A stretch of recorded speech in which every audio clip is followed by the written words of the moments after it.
Well, can you believe it? We are already on Laravel 11. Time goes so fast.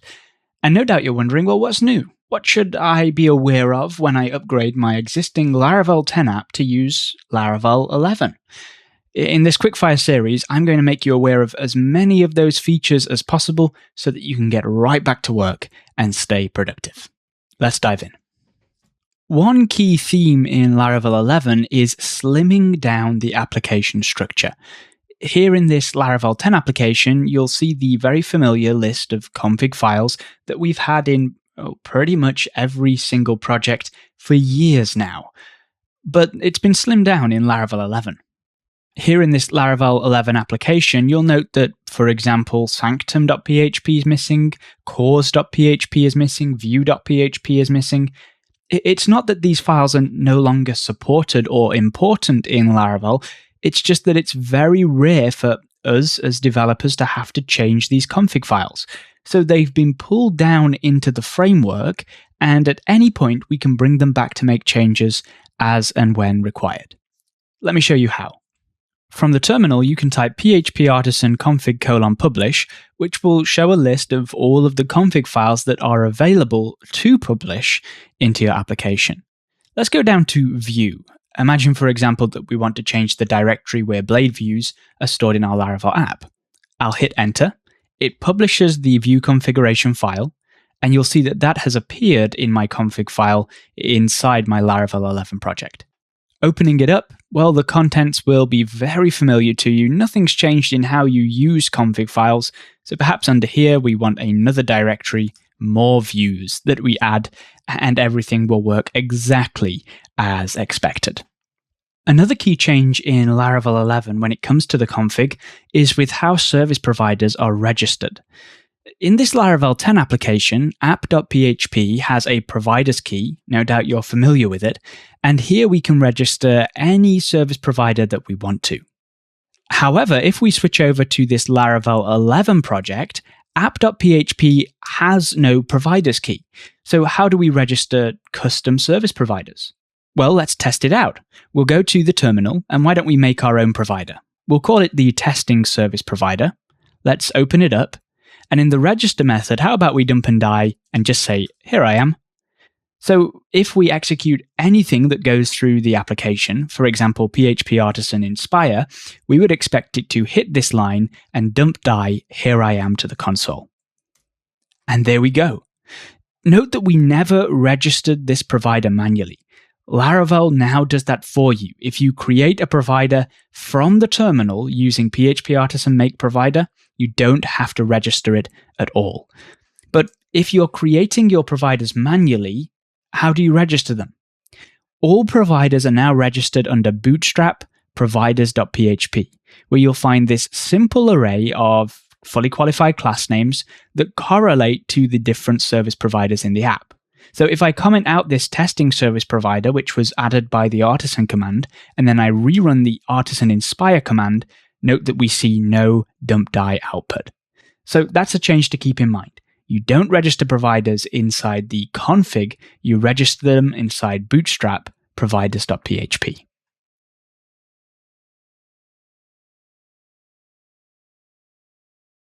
The next thing you're going to notice is that all of the middleware that has existed in the app HTTP middleware directory by default in Laravel is no longer present in new Laravel installations using Laravel 11 or greater.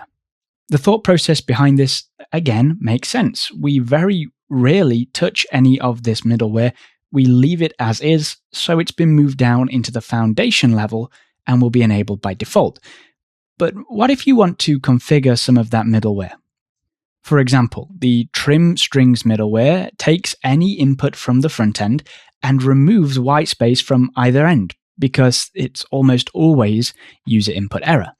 But by default, will not do so for current password, or password confirmation fields. In the past, if you wanted to add a field, well, you just edit the accept array. So maybe secret can be added to this array as well. How would we do that in Laravel 11? We can make changes like that from the app service provider. In the boot method, we need to pull in the middleware from Foundation that we're interested in In this case, it's trim strings. And let's just take a look at the namespace. Illuminate Foundation HTTP middleware trim strings. The name is identical. And you'll find that trim strings has a brand new except static method applied to it that we can use to extend any properties we want to avoid trimming when the request comes in. So we would just add secret here and everything else would work just as it used to before. Another example of middleware that we might have changed in the past is redirect if authenticated, and it was quite common practice to update this root service provider home constant so that we could change where you would be sent if you were indeed authenticated. How do we do that now? After all, there is no root service provider, so it's not going to be able to find that particular constant. Well, again, we can make use of redirect if authenticated, and we pull that in from Laravel, not from our local project. And then we can use the redirect using static method, which accepts a closure that receives the request and is expected to return a route to wherever you should send somebody who is authenticated. Maybe that's the home route, maybe that's the dashboard route, you decide. But whatever the case, this is how we would configure it now instead of in our root service provider. Of course, all of this applies to built-in middleware, but what about middleware that you want to build? You can use Artisan to create custom middleware as before. PHP Artisan make middleware. Why don't we have, log request endpoint? It's going to place that middleware exactly where you'd expect in the HTTP middleware directory. If we open that up, well, everything looks exactly the same. Why don't we go ahead and use the log facade in order to log some info, the request URL in this case. Yeah, you wouldn't create this middleware in real life, but it gets the point across. Now again, previously, if we take a look at a Laravel 10 application, you would register middleware like this inside the kernel. But looking at the skeleton for Laravel 11, the kernel is nowhere to be found. In fact, if you search for kernel, you won't find a kernel file at the application level. Instead, we can register middleware like this in app.php under Bootstrap. You may have avoided the Bootstrap file in the past, but Laravel 11 changes that perspective. In fact, app.php is where you will configure most things for your Laravel application. Inside this file, you'll note we have several helper methods that set up providers, routing, middleware, exceptions. And as you'd expect, middleware is what we actually want to make use of here. So imagining that we want to append our log request endpoint middleware to the web middleware group, I would take this middleware parameter we've been given, call web, and pass in the log request endpoint fully qualified class name, and that's it. With that in place, if we visit the landing page, the Laravel splash screen for Laravel 11, and then we come back and open up laravel.log, well, I would expect, here we go, the URL that we visited. If I do it again, maybe a second time, and we go and look once more, now there are 3 entries in our log. So that's how we can configure middleware. Note that the second item is prepend. So if rather than adding the middleware to the end of the web stack, we wanted to prepend it, you could use name arguments to do that very easily. And you can also add an array here if you want to add multiple middleware items to a particular stack. Whilst we're on the topic, it's worth briefly mentioning that the exception handler is also gone in Laravel 11. So in this Laravel 10 application, perhaps you've been used to using the don't flash array or registering renderable exceptions like this GitHub failed to respond exception inside the register method at the bottom. Well, in Laravel 11, you're going to do all that work inside the bootstrap app.php file in the with exceptions callback. So we can say exceptions don't flash, and you can add any attributes there. We could say exceptions renderable, and we could set up our exception render callback here. You can also do reportable. All of the functionality remains the same. It's just moved from a handler to this single callback.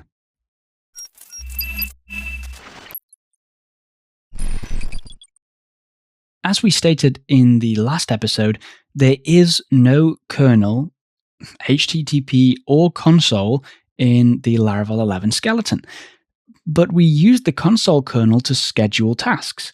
For example, in this Laravel 10 application, in schedule, I'm making sure that every day we prune old models from this project. How would we do that in Laravel 11?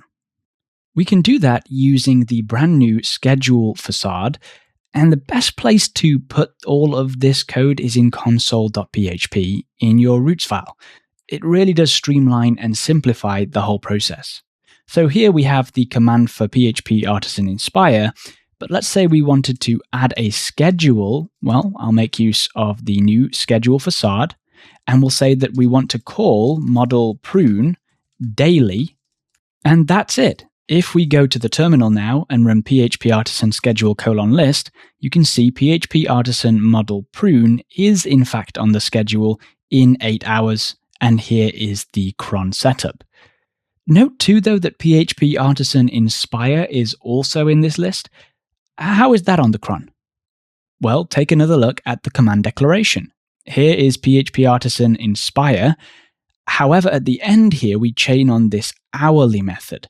You can add this to any command to automatically schedule it right in place rather than having to use the schedule facade separately underneath. Of course, you could change this to daily. You could change it to weekly or on a particular day of the week or a day at the weekend. So don't worry. All of the powerful scheduling methods that Laravel has always had are still there. You just access them through the schedule facade or as one of the helper methods when using artisan : command.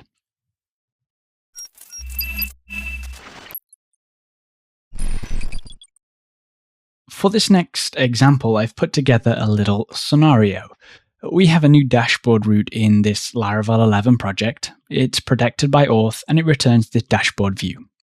Inside this dashboard, I've imported Alpine.js, and here at the bottom, essentially, I have an interval set up where every second I'll go ahead and grab the latest users in our application, which I'm hoping to output in this card here, but we haven't set up the route yet. You can see we're getting a 404 not found inside the console. So let's fix that.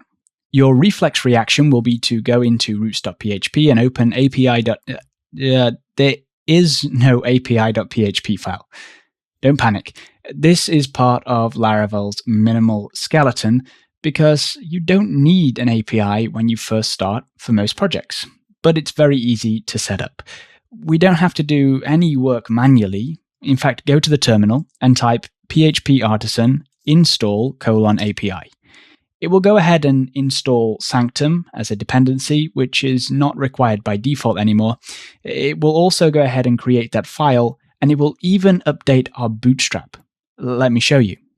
Let's open up bootstrap app.php, and note that in the with routing helper, it's actually configured this for us. We could do these steps manually if we wanted to, or if we weren't using Laravel Sanctum and wanted to use a different API provider instead.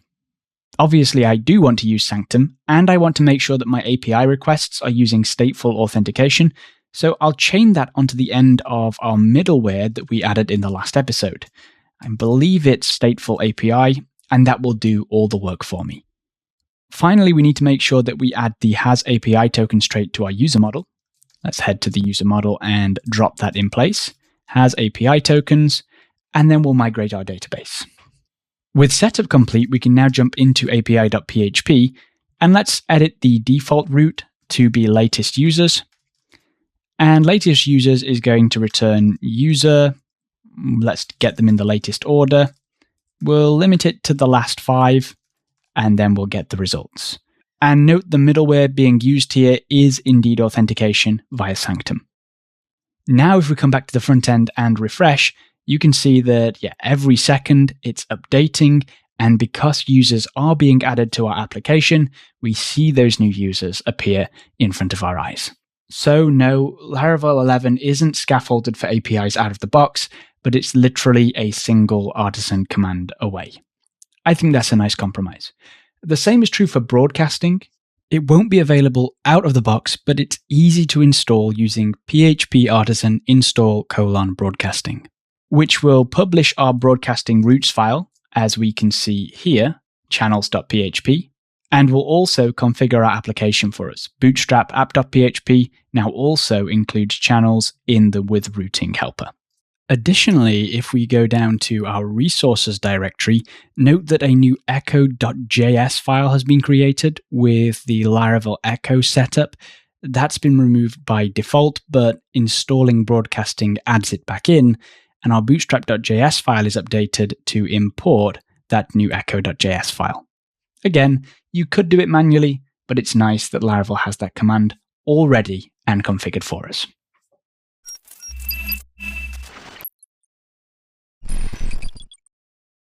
Starting from Laravel 11, whenever you create a Laravel project using Composer Create Project, when that application is constructed, it's actually going to install a SQLite database for you during installation, and it will migrate the database right off the bat without you doing any configuration. Of course, that's incredibly easy to change. All we have to do is go into the .env file in our project, and from there we can switch this to MySQL, uncomment these lines, and we're good to go. This only applies to the composer command because if you use the Laravel new command, well, it's going to ask you which database connection you'd like to set up anyway. For me, this illustrates the entire ethos of Laravel 11. It stops you worrying about configuration. It makes you productive right out of the box and allows you to start creating much faster than you could in previous versions.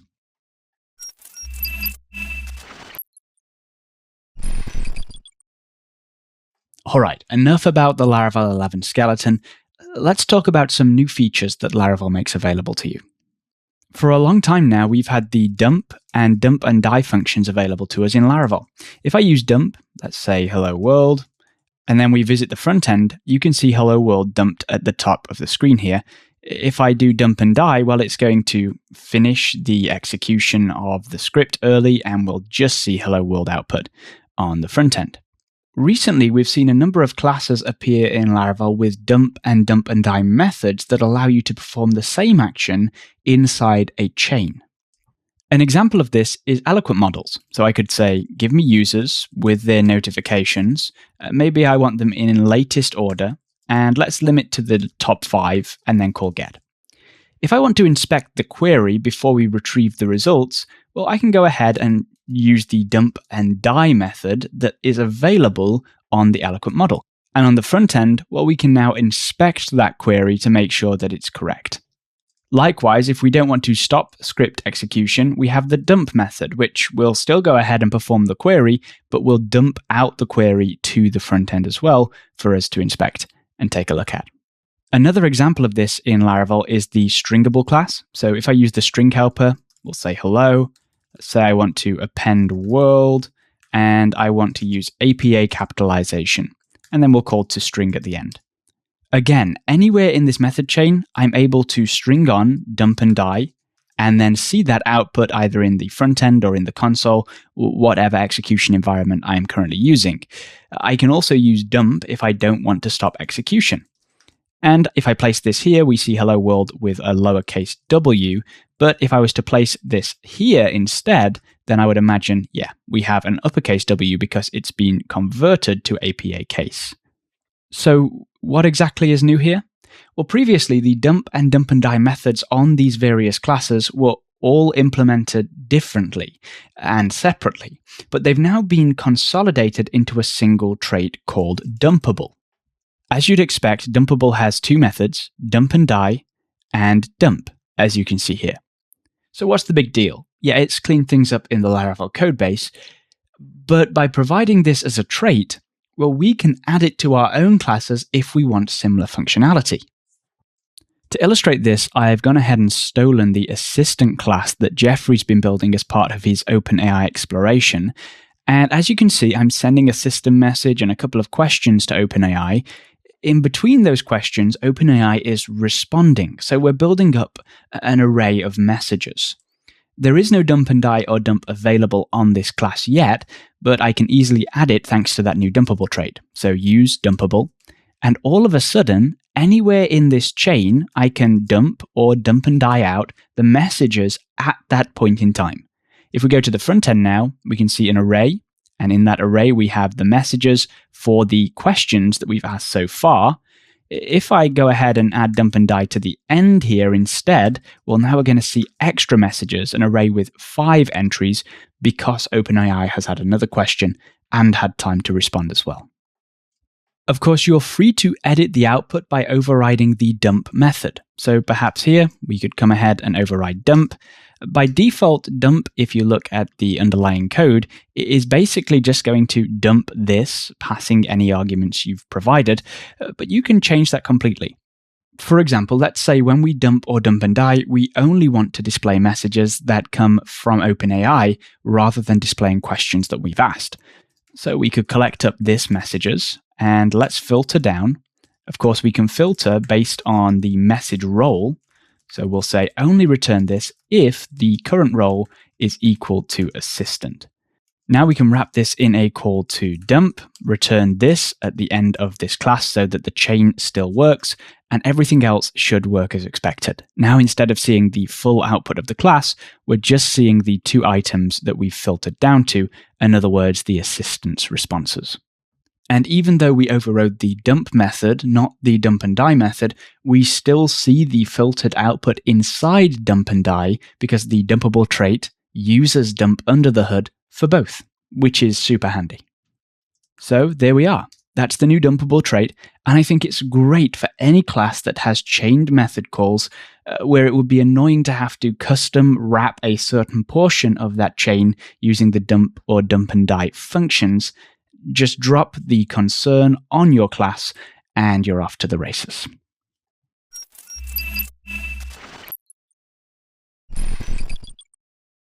So this one's pretty interesting.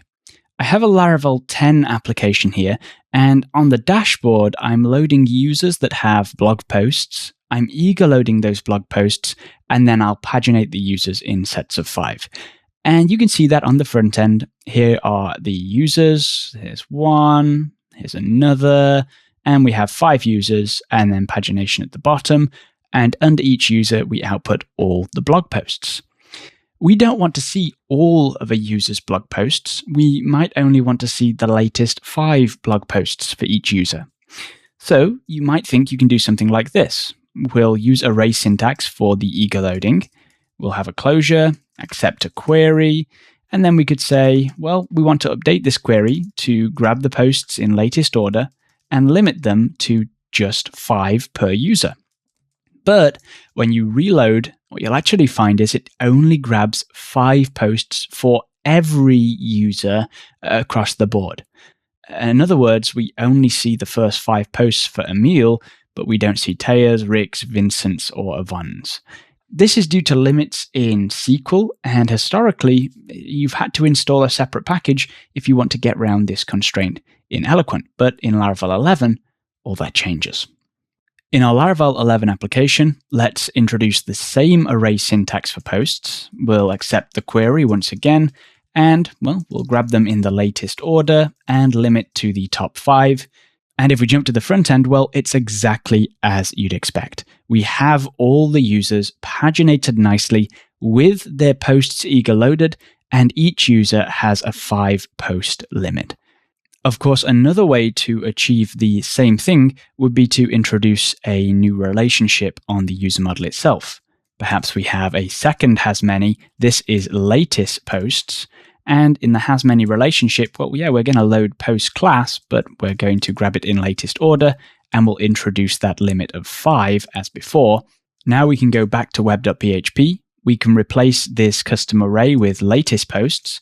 And on the front end, which is dashboard.blade.php, we'll simply have to change for each user posts for each user latest posts. If we do that, well, we have the exact same output on the front end, but we've extracted that functionality to the model. Either way, this was really annoying in previous versions of Laravel. It's now fixed, and you don't have to worry about it again.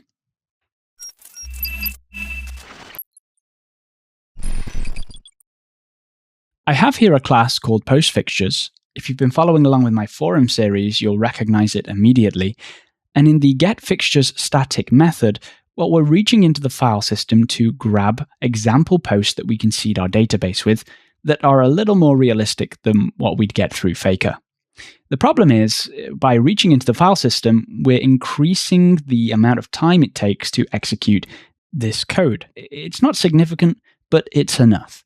And we call getFixtures a lot. In fact, if I dump out, and let's dump here, and we'll run phpartisan dbseed, you can see currently we're calling getFixtures 10 times. That might increase in the future. So we need to think about a caching strategy, because once we've collected these files once, we don't need to do it again. There aren't going to be changes in the request lifecycle. This technique is known as memoization, and you've probably done it before using class properties. You might say private static, and let's have a collection called fixtures. And then inside here, we say, well, do I have any fixtures? If I do, return those. Otherwise, set fixtures equal to the result of this collection pipeline. And then in the future, it's only going to return that once. In Laravel 11, we can simplify logic like this because there is a very useful new once function. Let's get rid of the code we've just created, and I'll make use of that once function. It's available globally, and it expects a callable. So we'll pass in a closure, and of course, I'll wrap the entire thing inside that closure. Now, let me prove this to you. I'll convert this into a traditional closure, and before we return this collection, I'll dump out here once again. Let's also get rid of this private static property that we introduced. Okay, with that in place, let's seed our database once more, phpartisan dbseed, and note that even though we made no changes to the seeder, in other words, we're still calling getFixtures 10 times, we only dump once. And that's because as soon as Laravel has executed this closure one time, it caches the result and it will return that on subsequent requests. So that's one example. Why don't we take a look at another? In the app service provider, let's say we want to extend the request. So Illuminate support for Sarge request, I'm going to create a macro called identifier. And what we want is a unique identifier for each request that comes in. In order to support this, we can make use of the once function. I'll say return once, and inside here, let's have a closure that returns, I don't know, a string UUID. So Illuminate support string UUID. And with that implemented, no matter how many times we call identifier on the request object, we will always receive the same value inside the lifecycle of a request. Let me show you. In web.php, for our homepage, let's accept the request object, and I'm just going to dump out the request identifier method. Let's duplicate this several times. And then let's load it on the front end. Note that every time we call identifier, yes, it returns the UUID, but the UUID is identical every single time because of the memoization that's taking place inside that once function that Laravel provides. And the only time it will change is when a new request comes in. If I refresh the page to simulate that, of course, the identifier is different. One important thing to note is that different instances of the same class will cache separately. So here I have an example class that simply returns a string UUID. Inside the root, I'm going to instantiate that class twice, one for example 1 and again for example 2. Then I'll dump out example 1 twice and I'll dump out example 2 twice. Note that both instances of example 1 are identical, BA2DD4F8 and BA2DD4F8. However, as soon as we switch over to example 2, the UUID has changed because we're dealing with a separate class instance. So how cool is that? A super simple once function that you can use anywhere in the codebase to ensure that no matter how many times you execute that code in the lifecycle of a request, it will only actually perform it once, and then the value will be returned to you. I can think of so many places in my projects where I can refactor to use once.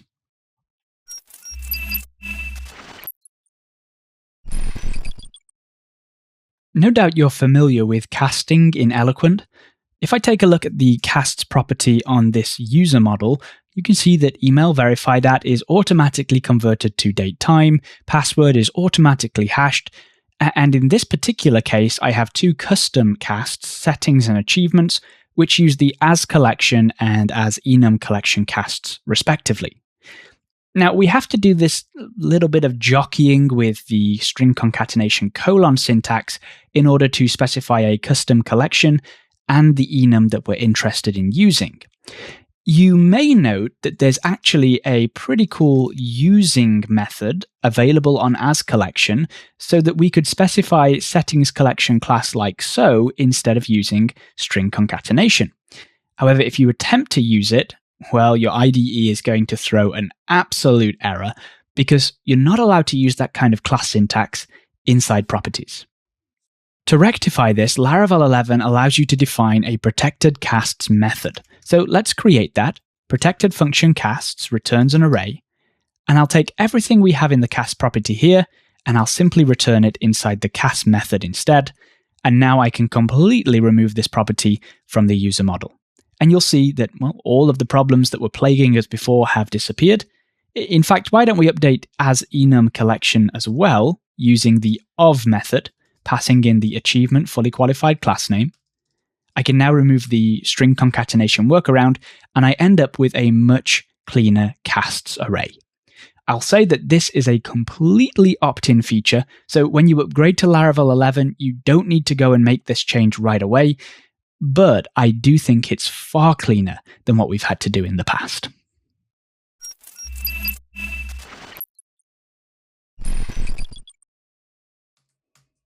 No doubt you're already familiar with Laravel's rate limiting capabilities.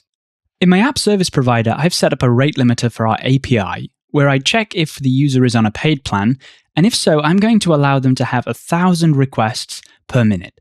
But if they're on the free plan, they're only allowed 10. Why don't we go ahead and jump into that app.php bootstrap file, and in with middleware, we'll apply it to every API route by saying middleware API throttle : API like so. That's pretty neat. I've created a little Scratch file that's essentially going to make a curl request to our API. Currently, we're using a user on the free plan, and we'll make 1,000 requests. And of course, I'll log the number of successes based on the HTTP status code that's returned. Let's go ahead and run this for the free user. If our limiter works, I would expect 990 failures and 10 successes. It took 4.08 seconds. And yeah, as we'd expect, we made 10 successful requests, but 990 were blocked by the rate limiter. However, if we switch over to the user on the paid plan and rerun this script, I would expect that we had 0 failures. Here we go. Yep, 429 responses, 0, because of that higher rate limit. However, note that the user was still able to make 1,000 requests in the space of 4.62 seconds. That means that we had to boot our application up 1,000 times in 4.62 seconds. We hit the database at least 1,000 times, but maybe 2,000, 3,000 times in 4.62 seconds, all for this one user who, yes, is allowed to make 1,000 requests, but we likely never meant for them to make 1,000 requests in such a small space of time. There hasn't really been a way to navigate this problem in previous versions of Laravel, but now with per second rate limiting, you have much more control over the flow. Let's head back to our rate limiter, and rather than returning a single limit here, I'm going to return an array of limits like so. Above the per minute rate limit, I'll introduce a per second rate limit, and why don't we set this to 20 requests? So yeah, they're allowed to make 1,000 requests per minute, but every second they're only allowed to make 20 requests. So if we make sure we've cleared the cache so that all rate limiting is reset, and then we'll go back to our script and rerun, we should now see that, I don't know, maybe 30 or 40 requests actually go through for this paid user. Yeah, here we go. They had 50 successful responses, but 950 of those responses returned a 429. Of course, if the user spreads out their requests over the minute rather than trying to execute them all within a few seconds, we will allow that. So why don't we update our script? I'll do something naive because this is only an example. We'll decrease the increment, and then why don't we sleep for 1 second? Let's rerun the script, and of course I'll skip forward because this will now take longer than 4 seconds. Here we are. So not the most efficient fallback method, it took us 105 seconds, But note that we were able to make 1,000 successful requests again because we spread out over the minute instead of trying to cram them all within that per second rate limiter. So keep Laravel 11's new per second rate limits in mind whenever you're trying to manage the flow of requests into your application. I will say that you shouldn't try to use this to prevent DDoS attacks, because whilst it will help a little, your application is still being hit, it's being booted up, it will take time and it will slow down your server. Instead, you should be looking at a service like Cloudflare or similar that will actually stand in the way of your users and your application. But if you're just trying to manage bottlenecks here and there from legitimate users with legitimate use cases, then per second rate limiting is going to help a great deal with that.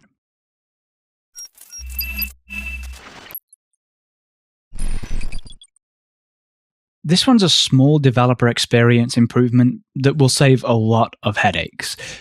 In this Laravel 10 application, I'm using the HTTP client's pool functionality to send 3 concurrent requests to convert Great British Pounds, US dollars, and euros all at the same time. And then I'm outputting those conversion rates on the front end. The problem is, well, it's not the greatest API, as you can see here. More often than not, it's actually throwing a 500 error rather than returning a real result to me. So you may have reached for something like the retry method on the HTTP client. For each of these items, why don't we retry them 3 times, and then we'll call get. In Laravel 10, nothing actually happened because retry was not supported in a HTTP pool. But in Laravel 11, it is. So if we switch over to this Laravel 11 codebase and tag on retry, we'll try each item 3 times, and then reload the front end, you'll see that now all of the results are returned correctly, because when a 500 error is encountered, rather than just stopping short, it's going to attempt it again inside that asynchronous pool up to 3 times until it has a successful response. A very small change, but in my mind, a very important change for consistency between how we use synchronous and asynchronous requests with the HTTP client.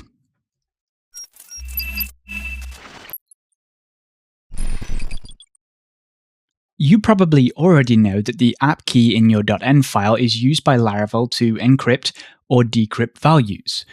That could be, for example, the session cookie that's being used to ensure you're the same person across web requests. But in the case of our user model, I also use it to encrypt this government ID in the database so that we're not storing it in plain text. You can see on the front end that because of that encryption, we're able to decrypt this value and display it to the user. One common security practice is to rotate your encryption keys every so often, which you can do with PHP Artisan Key Generate. The issue is, on the front end, when your user makes a new request, they'll be logged out. Not only is that strange, but when they log in this case, they're going to receive an exception. Why? Because the encryption key has changed, meaning that their government ID can no longer be decrypted from the database, causing a huge problem. Laravel 11 attempts to make this process less painful by allowing you to define any previous keys before rotating encryption keys. So here's the original key used. Now if we go back to the application and refresh, note that the exception disappears. Essentially, Laravel is going to attempt to decrypt using your standard app key, but if that fails, well, it will loop through any previous keys you've defined and it will decrypt with those instead until it finds a matching result. Now, the cool thing is, at least for your session cookies, it will re-encrypt using the new key. In other words, as your users log in, they will all naturally be updated to the latest application key. That isn't the case with any custom encryption data, such as our government ID. So for our example, if we were to remove this encryption key and then refresh, yeah, we're going to get that exception again. There are different approaches for fixing this. I'll show you just one. Let's start in the terminal by creating a new job. PHP Artisan make :job. We'll call it migrate government IDs. We need to make sure that this is a batchable job, so let's add that trait. And in the constructor, we'll accept a public read-only integer, which we'll call last ID, and it can have a default value of 0. All right, Let's come down to the handle method here. The first thing we need to do is chunk up our users. I'm going to grab one page using a special method on Eloquent. Users equals user for page after ID. We can choose how many items per page with the first parameter. Let's say 100. And then the second parameter will be the last ID that we pass into the job. Then we can call get to actually grab the results. Let's use users each to loop over each user like so. And then inside this closure, we want to reset the government ID so that it decrypts and then re-encrypts the value. That's as simple as saying user government ID equals user government ID, and Laravel will do the rest. Let's save that back to the database. And once saved, well, we need to check if there are any more users to be processed. So we could say something like if users is not empty, then what we actually want to do is grab this batch, and we want to add to the batch with a new instance of this job, passing in the last user's ID. So users last, and we're looking for their identifier. Very good. So let's just run through this code again. We construct a new instance of the job with the last ID. We handle that job by grabbing a page of users. Each user will decrypt and re-encrypt the government ID using those keys that we define in our environment file. We save it back to the database. We check if there are any more users to process, basically by saying, well, did this actually return a result? And if there are more users to process, we'll release a new job onto the queue so that the process can start again. To set this going, why don't we go to console.php and let's create a very simple artisan command. Artisan command, perhaps we could call this key rotate. All right, so in here, we'll simply call the key generate function, this call key generate like so. And then we want to create a batch, which is bus. So bus batch, we're going to add an instance of the migrate government IDs. So new migrate government IDs, and then we'll call dispatch on that job. Everything else should just happen. So let's jump into .env. We'll take our existing encryption key. We'll add it to our app previous keys. Then we're going to come to the terminal and we'll run our command, php artisan key rotate. And once the command has been executed, we can run our queue. Of course, on your server, this would already be running. And you can see how this is batching up into separate jobs until all of our users have been migrated across. Hopefully now, if we come back and remove all of these previous keys, and then we jump into our browser and refresh, log in, note that this has been migrated forwards. Let's do the process one more time. So I take my existing application key, we'll create app previous keys, and I'll drop that original one in. When it comes time to rotate my keys, I can use my brand new command that I've created, php artisan key rotate. We can see that the application key has now changed, but we already have our previous key in place to allow Laravel to decrypt old values, which should mean that when we reload in the browser, we're not logged out, which is the case. That's wonderful. Now we can also run our queue again. That's going to process all of our users in the database. And once that's finished, well, we can confidently come into .env and remove the app previous key, refresh, and everything continues to work. Keep in mind that whilst this works for my government ID, your code might be different. It might have different edge cases and scenarios you need to handle. So think about those edge cases as you migrate your data across. Also, remember, you don't have to delete your old keys. At some point, you probably do want to get rid of them, but there's no time limit on how long you can keep them.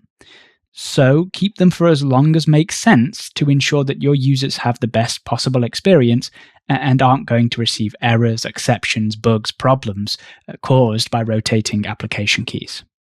I imagine over time, Laravel is going to introduce more tools to make migrating data like this simpler, but it's already such a great improvement to be able to define your previous keys in .env so that encryption and decryption doesn't break entirely anytime you rotate your encryption keys.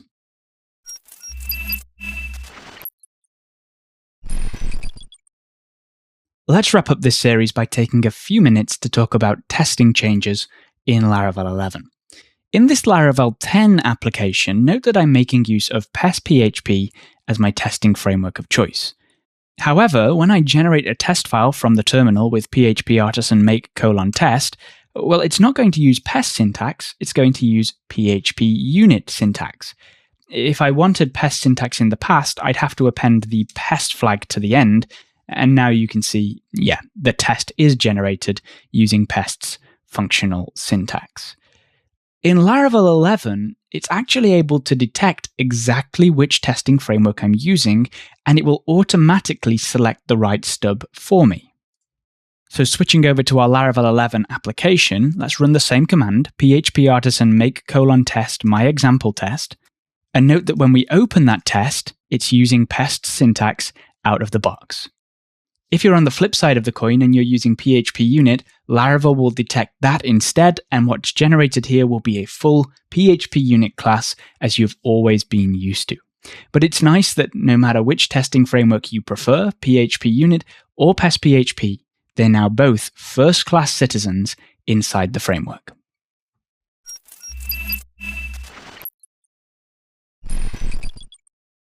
If you've ever had to write tests for jobs, you're going to love this. I have a job here, upload video, and it's responsible for taking the given video path and uploading to Vimeo, the video hosting service. Let me briefly take you through the logic. First of all, if the file doesn't exist or is empty, then we release this job back onto the queue and try it again a minute later. So keep that in mind. If the video does not exist, we release back onto the queue. Then we tell Vimeo that we intend to perform an upload. If the response comes back and we learn that the approach is incorrect, there's nothing we can do to make it work. So we're just going to delete the job off the queue and end early. Then we gradually upload the video to Vimeo using the TUS technique outlined in their API documentation. Once that's complete, we're going to verify that the upload worked. However, if in verifying the upload length is not equal to the upload offset, that would indicate that something's gone wrong. So that being the case, we fail with video upload failed to complete like so, and we finish there. So to summarize, there are 4 possible states our job could find itself in. One is that the job went fine, everything worked. Happy days. But it could also be released back onto the queue, it could have been deleted, or it could have failed outright. Have you ever tried to test for those 3 circumstances? Failed, deleted, released? Historically, it's been incredibly annoying. Like, here's my test for checking that the job is released back onto the queue if the video file is not available. I create the job, I pass in a file I know does not exist, and I handle it. Logically, I know that this is correct, but how do I actually make the test pass? Perhaps I do something like job, reach for the underlying job in the queue. I know there's an isReleased method. Let's run it. I will get a failure called to a member function isReleased on null, because we're not actually dealing with a real queue here. We're just handling the job directly. Laravel 11 comes to the rescue because there is finally a way to handle these 3 scenarios gracefully. Basically, when we create a new instance of the job in our test, we can chain on a with fake queue interactions method, like so. Then we handle the job as normal, and now we have access to some assertions such as assert released, assert deleted, and assert failed. Let's use assert released, for example. Assert release now, add a minute to match what we have inside our job, and then let's run it. And now it passes. Let's take a look at another example. We want to check that the job is deleted if the approach is not TUS. So I'm using HTTP fake in order to actually return an incorrect response.